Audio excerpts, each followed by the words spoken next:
ಜಮೀನು. ಇದು ತುಂಬ ಹೈಟಲ್ಲಿರುವಂಥ ಒಂದು ಜಾಗ.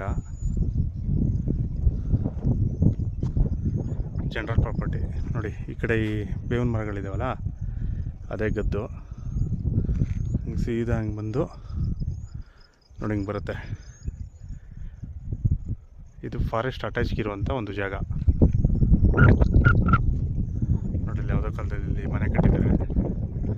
ಮನೆ ಇವಾಗೆಲ್ಲ ಉಳ್ಳೋಗಿದೆ. ಜನರಲ್ ಪ್ರಾಪರ್ಟಿ 5 ಎಕರೆ ಪಟ್ಟ, ಒಂದು 3 ಎಕರೆ ಖರಾಬ್ ಸಿಗುತ್ತೆ ಅಂತ ಹೇಳ್ತವ್ರೆ.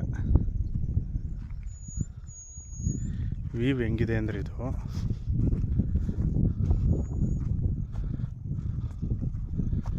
ನೋಡಿ, ಇಲ್ಲಿ ಕಾಣಿಸ್ತದಲ್ಲ, ಇದು ಹುಣಸನಹಳ್ಳಿ. ಇದು